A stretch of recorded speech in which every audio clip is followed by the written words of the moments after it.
Hey guys, what's up? Welcome again to another episode of MCAST. MCAST, the podcast for the marvelous, the magnificent, and the mavericks. It's Alfie here again, and thank you so much for the love. As I always say, you guys have been superb and splendid. Today we have something special that we want to talk about, but before we do that, how are you all doing, man? How are you all doing? Thanks so much for showing us the love with your subscriptions and showing us the love with your likes and the comments. Most of you are really engaging us in the comment sections, and we love that. I want to hear more of that. I want to take this time and just welcome all new subscribers, and if you're seeing this for the first time, what I want to say is that you're missing out big time. So if you've not subscribed, this is a good chance for you to do that. So just go down there and hit the subscribe button and then do the extra thing. What you do is you smash the bell icon that is right there, and yeah, you get to see more videos like this. And this is not the only videos that we are making. We have other ones that we are working on. And for some of you, if you've not checked out the video that I posted a few days ago about the 8 things you need to know before you come to China, or 8 things that nobody tells you before you come to China, please do so. And we've got a lot of tips and then pearls and so many things that we've really lined up for you, and it's going to be very beneficial for your life and the things you're thinking about, and even your decision making in the process of coming to China. And that's what we are doing. So shout out to all of you here in China. We say big ups to you, and Jayo, continue to stay strong and abide to the policies and regulations that are still in the country. But all of you outside there in the world, yeah, we miss you, especially those of you that left us. We miss you. So we're hoping that, things are going to get back to normal. We've started to move around, and things are, a little bit better. We are making slow progression, but it's still not. We've not gotten to the time where we can actually come outside and start engaging with others. So there's a glimmer of hope on the horizon, so we can be positive about that. Thank you so much. Today we have something simple that we want to do on MCAST podcast. I think this is our 6th podcast, so thanks so much. We are making progress. Step in the right direction. Great, actually. Yeah, thank you, man. Thank you. Yeah, so what we want to do today is review some journals, or review some topics that are ongoing in the news stream, and then on the social media, and not just random picks, but basically the things that mostly are about us and affect us in a way. And so that piques our interest in conversations on that and talk about that. So basically that's what we want to do today. We want to talk about some topics that are ongoing in the media and how it affects us, and what could we just want to share our own thoughts about them and what we make of these things. Some of them are going to be controversial, I won't lie to you, man. They are touchy subjects, but we touch it anyway. But we touch that anyway. So thanks so much for sticking around, and we have so much for you. Don't go anywhere. It's MCAST. The first one is going to be about China seeking public opinion on foreign permanent residency. And I've actually picked just 4 news providers because I trust these ones, and I trust these news providers and news platforms. So that's why I picked it up, so we can talk about that, because they are more credible and they're more trustworthy. I think the 4 of them, maybe there's one you guys want to check them out. You can check them out and subscribe to their daily news provisions. So Really? there is the Shanghai's. Do you know about the Shanghai's? I know. Okay, Shanghai's. You I've subscribe heard to them? about it. No, I didn't subscribe to them. What about GIC Expert? No, it's my first time today to check on it. All of them are expert news providers, and then a news platform, so you can check it out. And then there's another one, the Sixth Tone, and then the Unique Wealth. I trust these 4, but there are others too that I always get dailies on. The 6th Tone, the GIC Expert, and the Shanghai's. And they are all reporting on China's attempt to seek public opinion. And I don't know, I think their opinion is basically their own locals. It definitely should be their own locals and stuff, but you'll find that they probably integrate many people, and some open. Foreigners' input be taken into consideration. in the comment section, necessary? Yes, in the comment section, I always see they respond to you. They try to respond to your comments and stuff, but I don't think they will. I think for amongst us as experts, that is it's going to be our own play around. Just at our own level. It doesn't really get to the government level, but probably when they get to see it, they can also take a few things that we can submit into consideration. But the people, they actually have a target in mind, and the target in mind, and that's what we want to talk about today. Let's just read over it. You have it there, right? I see it over here. Let's start from what these guys have got, and that is the sixth tone, and this was published 4 days ago. Superbly important because it's all about experts and all that. It says proposed residency changes spark racist backlash in China. I don't know why all this racism came about, but like it's there, right there in there, and it's so crazy. But it's funny. But what it's all about is that China is really seeking the public opinion about giving out residency and green cards to foreign talents. But for some reasons, these I don't want to say that the overriding info that is coming out, I mean, from the comments that are coming out from the locals, is that it shouldn't be implemented. But it's so crazy that it's ongoing. And when you read some of the comments, it's crazy. It says here that opponents of a new draft regulation says relaxing permanent residency requirements could lead to an influx of low-quality immigrants and jeopardize the country's racial purity. Now, let's first talk about that. Let's talk about just that one single point for now. They say that it will lead to an influx of low quality.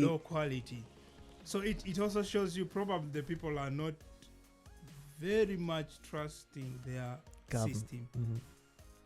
But you and me who have been here know that actually they will filter to the highest grade. Exactly. You know that. So exactly what I was saying too. It's now probably the role of the government and the local governments to let the people know that actually it's top quality talent that will be attracted, and there must be practical evidence of their quality, and they should have actually what they can contribute to the economy of China. And I know that's the aim of the government policy, I believe. But now backlash. I think about it, and you know how difficult it is to get green card in China. It's almost close to impossible. Not there. It's almost not. It's like non-existent. For sure. It says that permanent residency is difficult to obtain in China, which like in the whole world, it's probably the hardest. From 2016, there's only been an approval of 1,576 applications. Imagine. Look at this. This fraction of people in the huge ocean of China's population. 1.3 billion. And the other thing probably is misguided attack for sure. Because at first they say low quality talent. Yeah. And then at the end of it, they say that affecting China's unique racial purity.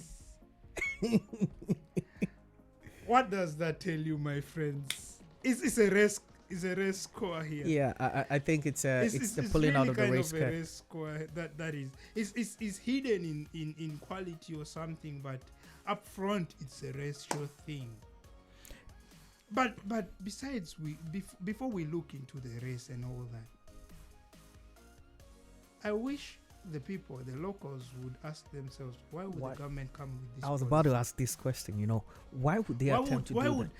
They would first ask the government, but what is the problem that we're facing right now that we warrant foreign talent in this country? Are we lacking in talent? So why would we want foreign to talent do that? we'll seek so they would first ask their government to explain to them why they would start something like that. And I believe the government has strong points for this. To back that, But then also maybe it's also the role of government to let its people know that actually we do need this for this and that, giving them a breakdown of the points and the reasons why they think this policy should work over time. Besides that, when I don't know why would you think that when you look back to history and we're talking about recent history, not many years ago. If you look at the upturn, the upturn of China's fortunes in the past 50 years or so, I mean last half decade, you realize that it was at the point where there was an opening for foreigners to come in, and that really brought about the surge in the boost of the economy and the improvement in a certain situation that are in China. It's but here is the case. It's like there is a fear of maybe this government taking it to the next notch or the next level, where giving green cards to people, foreigners that are going to stay in there, has begun to be a problem for so many people.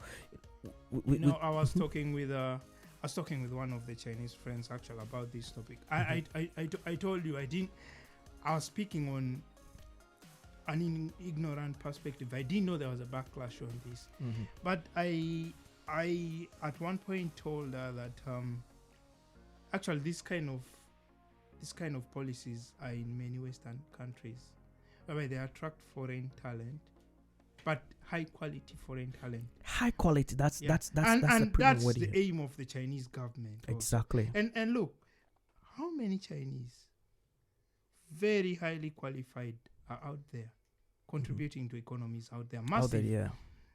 So many. Actually, I even told her Silicon Valley, the hub for all innovation in the world, and the heartbeat of American innovation. Yeah. If you look at the percentages of foreigners that are working there, it's massive versus the locals. It's massive. You hear about how many Indians, Chinese. But overall, what do we say? American innovation. That's the word that comes to mind. Exactly. The moment you talk about Silicon Valley, you generalize it to the point where it's basically America. It's a country, but the people that are making it are happen, not. Were original not there. Yeah. So it's funny how this backlash has really started, and it's going on in almost all the platforms. And you think about that, and it's like it was tested on the micro blogging system, platform Weibo. Weibo has almost about 500. As I look at it here, 500 million monthly active users, and over half of them are in the third or fourth tier cities or rural areas. Half of them. So these are the people that feel the threat that is coming from foreigners. Exactly. That now the question becomes, how many foreigners are going to be given that within a year? And the numbers are going to be very few, actually. How is it really going to impact? Of course, at the highest level, and we're talking about the economy level, there's the greater impact triples down. That's true. It trickles down. Yeah. But then, how many of them are really going to have a direct impact on the people that are living in these rural areas? To warrant the complaints and the backlash and the outcry against this you look at people talking about how national resources will be lost due to this. It's laughable for sure. They look at it like you're coming to take, but you're also contributing massively. Actually, your contribution probably it's in greater forms. It translates in many forms. Yeah, it's massive. Greater forms than what you're being given and appreciated for. And it's absurd that a majority of the people probably are talking without much knowledge of the whole policies and everything. But that's how the world is apparently, because we all feel opinion, or like we have opinion, and we think our opinion and ideas are the truth and ultimate truth. So it's hard in such a scenario to break it down. But a passage of it reads like the opposition stems in part from fears that the rules are too opaque and susceptible to abuse and could lead to an influx of supposedly low quality immigrants. The part that kills me, murders me, is that it says particularly from Africa. So so Africa basically is known for low quality. That's the assumption. That's the assumption from these sort of people, and particularly there is a call out. There's a call out on Africans in a sense that they thought. I think the whole thing is, like I said before, it's a racial thing. But knowing China, you and me who know China, We've lived here for a it's bit. going to be crazy strict. It's not going to be like an easy fit, and it's not for anybody. Exactly. The screening is going to be so tight. You have to have recommendations, not only from. It's not like you're just going to apply and then they'll play some lottery card on you and then no. You're going to be screened to the dot. Exactly. To the finest detail. They will telling you. They're gonna sift it out and the world forgets. Actually, now look. Let's say some of us who are already here will be interested in this policy. Mm-hmm. They're going to screen you. You're going to be. It's going to leave us haggard, man. And those cameras are all over, like they have taken screenshots of you everywhere. And that is the social system. I want to work on a video and talk about the Chinese social system. When you look at the social system, it's a system on rewards, a system that seeks to reward or deduct from everyone. Points or something, yeah. You know, the piloting has been on the locals, which are the Chinese people, but very soon they're going to increase it across board, and so foreigners are going to be included. So the social system is for the rewarding factor, and if they are going to use that as a rewarding factor, then man, it means that they, just like you've been saying for some time now, it's only going to be down to the finest of finest. It is like that. The finest of the people that are going to be accorded really or given that take low grade ends. for money. No. Yeah. No, never. They have to be too strict to the point that you're screened for even walking badly. I think some of the comments are crazy. Listen to this. It says such foreigners would cause crime, abuse China's welfare system, and intermarry with Chinese people. I got that. Compromising the nation's racial purity over time. The opponents argued. Samples accused a Chinese academic of being a race traitor for allegedly claiming that China needed foreigners to develop and suggesting that China's female university students marry their foreign peers. But that's another story. So it says that though these claims were later debunked, they sparked a viral discussion thread in which male netizens vowed to protect Chinese women from foreigners. Crazy.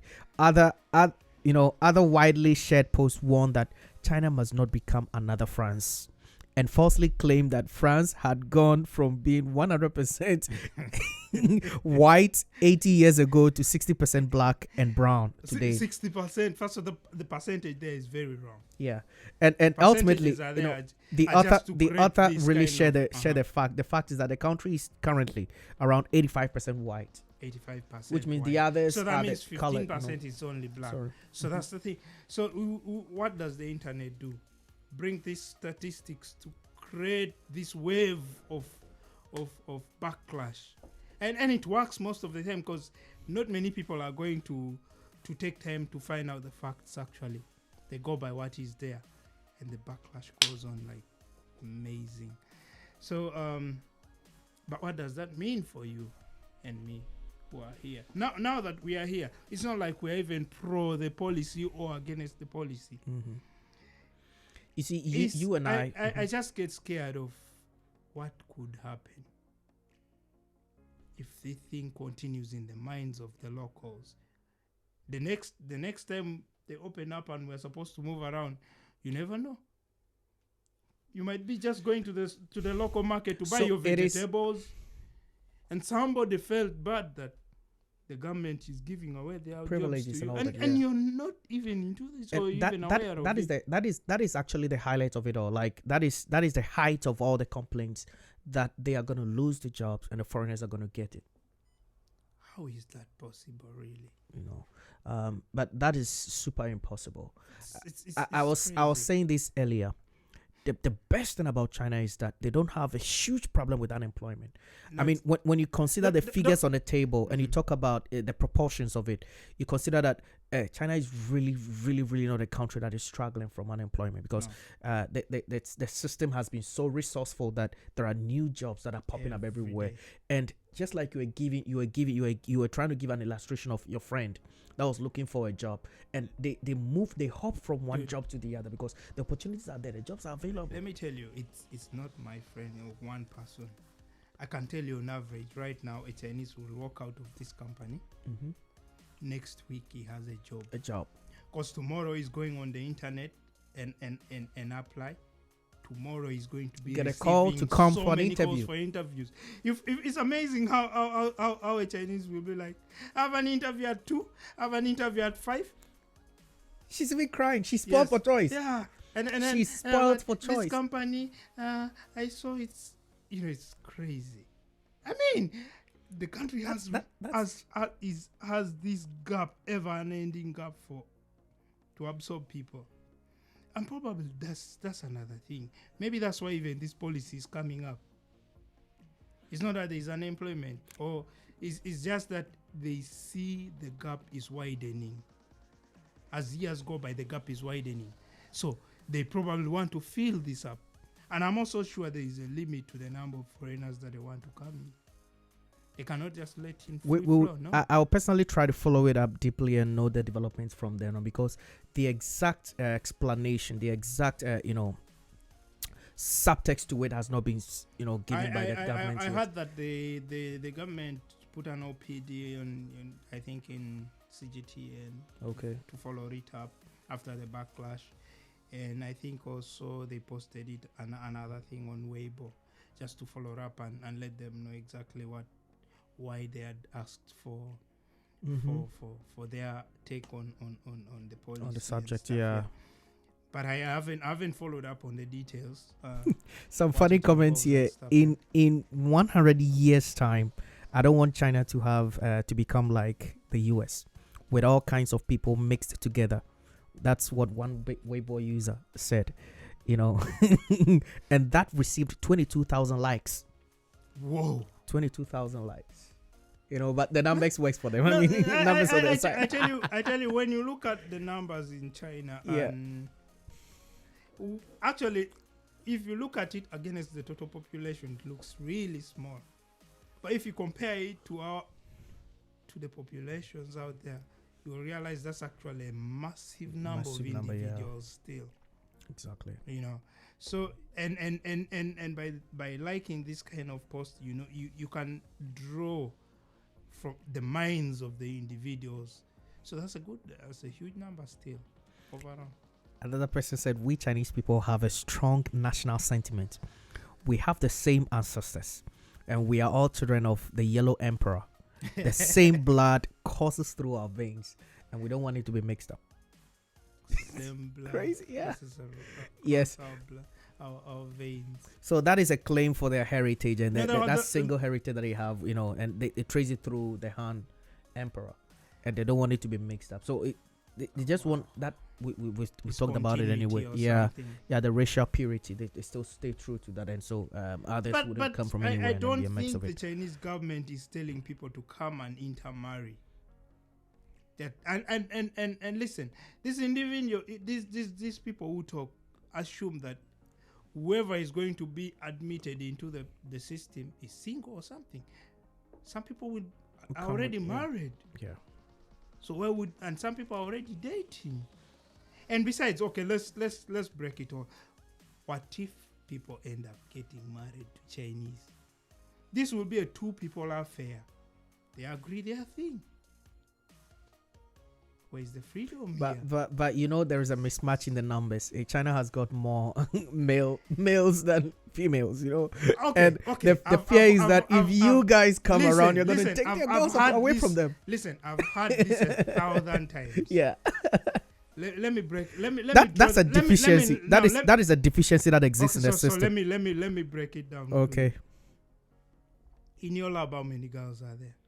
We have about probably 25. Thank you. And then the guys are a little bit.